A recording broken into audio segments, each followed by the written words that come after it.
Pemirsa, saksi dalam kasus dugaan suap dan pencucian uang yang melibatkan Sekretaris Mahkamah Agung Hasbi Hasan meminta Komisi Pemberantasan Korupsi mengembalikan aset yang telah disita.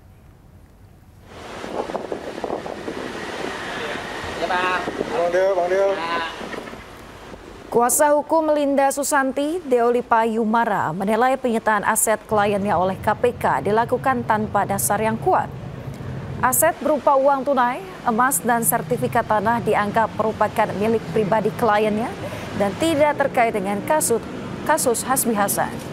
Menurutnya, bukti kepemilikan telah diserahkan kepada penyidik, namun belum ada kejelasan pengembalian. KPK sebelumnya menyita sejumlah aset dalam penyidikan dugaan suap dan pencucian uang yang melibatkan Sekretaris Mahkamah Agung Hasbi Hasan sebagai tersangka. Ibu ini diam-diam saja berusaha sendirian, sekarang ada kami, mudah-mudahan yang pasti aset itu adalah aset warisan yang selama ini belum pernah saya ungkap, dan aset warisan murni dari orang tua saya dari Australia, dan saya pribadi sudah memberikan bukti-bukti dokumen secara resmi kepada penyidik, dan juga ada beberapa dokumen ketika dari Australia ke Indonesia. Pemirsa, kasus kematian Brigadir Esko yang tewas dibunuh rekannya sesama polisi terus menyita perhatian. Terbaru, warga bersama keluarga Brigadir Esko menggeruduk dan merusak tersangka lantaran kesal. Maksud kami merusak rumah tersangka lantaran kesal dengan pengungkapan kasus yang dinilai lambat.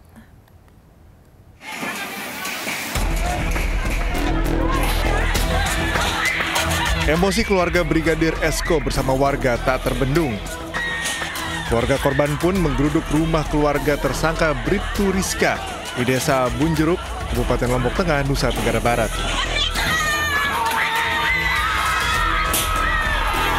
Masa menjebol tembok dan pagar rumah Rizka hingga merusak seluruh barang dan jendela rumah.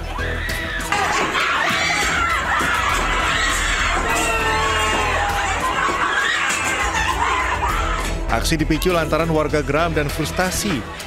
Penyidik dinilai lamban menanggapi proses hukum kasus pembunuhan Brigadir Esko. Sudah ada pengakuan dari anak kami menyebut nama persis. Kenapa belum diambil? Waduh, anak ini sudah menyebut nama-nama itu. Kenapa tidak diambil? Ya. Ada apa? Ini menyakiti perasaan kami. Kami sangat tersakiti. Kami dihina, keluarga besar kami dihina. Kami tidak terima. Harus pelaku ini segera ditangkap. Sebelumnya, Brigadir Polisi Esko Fascarelli ditemukan warga pada 24 Agustus 2025 dalam kondisi terlentang tak bernyawa dengan leher terikat tali. Belakangan terungkap, Bribtu Rizka yang merupakan istri korban ditetapkan sebagai tersangka. Keluarga pun menduga ada keterlibatan orang lain dalam peristiwa pembunuhan Brigadir Esko dan mendesak polisi agar segera menetapkan tersangka lain yang diduga terlibat pembunuhan. Dari Lombok, Nusa Tenggara Barat, Muzakir iNews melaporkan. Pemirsa, polisi masih selidiki tewasnya terapis berusia 14 tahun yang jatuh dari lantai 5 rumah pijat Delta Spa di Pejaten, Jakarta Selatan. Selain itu, polisi juga dalami dugaan eksploitasi anak di bawah umur dan dugaan pidana perdagangan orang.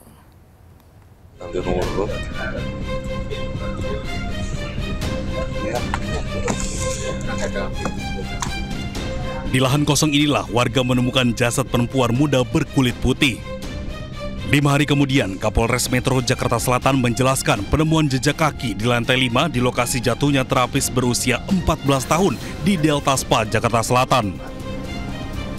Memang ada jejak kaki, telapak kaki yang dari lantai 5 sampai ke lantai 3. Nah, dari lantai 3 terus di pinggiran di tembok itu tiba-tiba jejak kakinya hilang. Dan akhirnya kita temukan juga di bawah ada dompetnya yang terpental atau lepas dari sakunya, mungkin dari tangan atau dari badannya, yang tidak, pada akhirnya kita untuk sementara masih melakukan penyelidikan pendalaman apakah ini benar dia terjatuh dari lantai 3 ataukah ada penyebab lainnya. Itu yang masih kita lakukan pendalaman terkait dengan hal ini. Kemudian kami juga mendapatkan informasi bahwa ini keluarga korban ini melaporkan adanya dugaan eksploitasi anak di bawah umur. Apakah itu benar, Pak? Sudah masuk laporannya? Iya, benar. Itu laporan yang sedang kita tangani, lakukan penyelidikan terkait dengan dugaan adanya eksploitasi anak atau terkait dengan Undang-Undang Nomor 35 Tahun 2000 tentang Perlindungan Anak.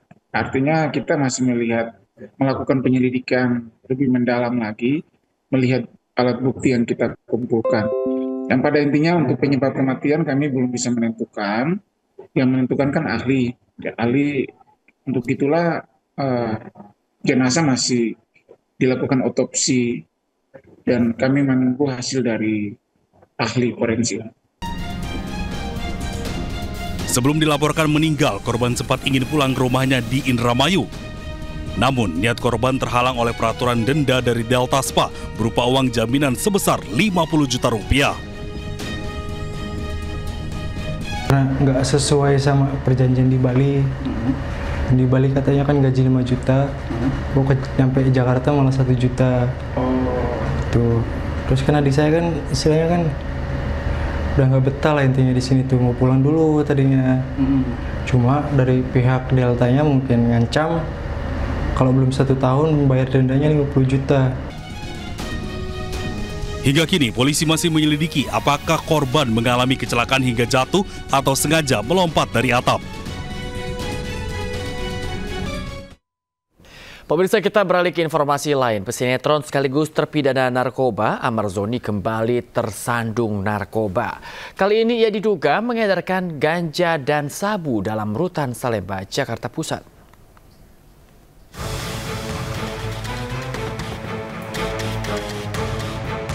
Belum tuntas menjalani hukuman di rutan Salemba, Jakarta Pusat, aktor Amar Zoni kembali terseret kasus narkoba.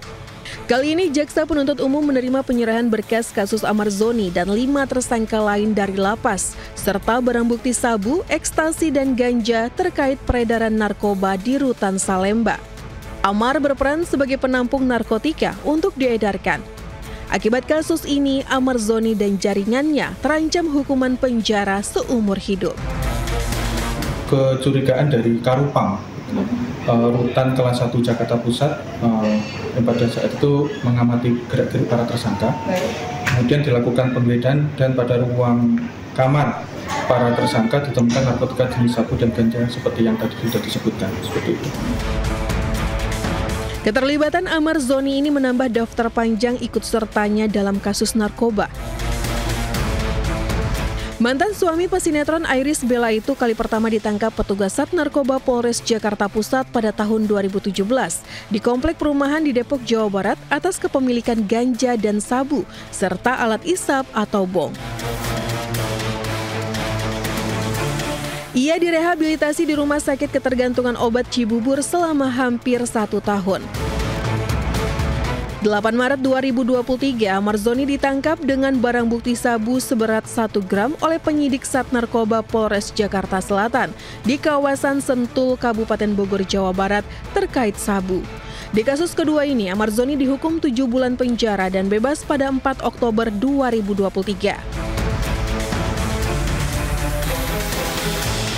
Baru 2 bulan menghirup udara bebas, ketiga kalinya Amar kembali ditangkap Sat Narkoba Jakarta Barat di sebuah apartemen di wilayah BSD Serpong dengan barang bukti 4,6 gram sabu dan 1,32 gram ganja beserta alat penggunaannya dan divonis 4 tahun pada bulan Agustus 2024 lalu.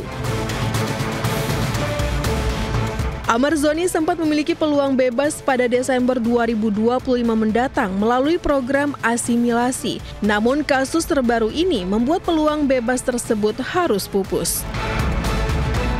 Dari Jakarta, iNews melaporkan.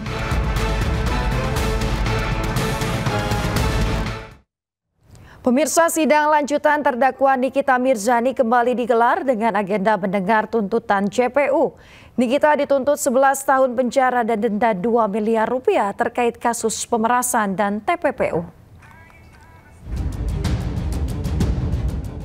Persidangan atas terdakwa Nikita Mirzani kembali digelar di Pengadilan Negeri Jakarta Selatan atas kasus dugaan pemerasan disertai ancaman dan tindak pidana pencucian uang Kamis siang. Sidang beragendakan mendengar tuntutan jaksa penuntut umum. Berdasarkan fakta yang terungkap di persidangan, jaksa menilai Nikita terbukti telah melakukan tindak pidana pemerasan disertai ancaman dan tindak pidana pencucian uang. Jaksa pun menuntut Nikita dengan pidana penjara selama 11 tahun dan denda sebesar 2 miliar rupiah subsidiar 6 bulan kurungan. Kuasa hukum Nikita pun menyampaikan jaksa tidak konsisten terhadap dakwaannya. Siapa namanya? Reza Gladys. Nah, berarti jaksa sendiri tidak konsisten dengan dakwaannya. Di awal dia sebutkan bahwa ancaman itu karena mau membuka produknya yang bermasalah, menjelek-jelekan. Sekarang dirubah sama jaksa dalam tuntutannya, alat mengancam di dalam Undang-Undang ITE yang disebutkan jaksa tadi itu adalah karena ada pembelian produk glowing booster itu. Sebelumnya dalam persidangan telah dihadirkan sebanyak 19 orang saksi, termasuk 4 saksi yang meringankan Nikita Mirzani, 10 saksi ahli, hingga lebih dari 30 bukti baik cetak maupun elektronik. Dari Jakarta, Dilami Aulia, JB Jasin, Ahmad Putra, iNews melaporkan.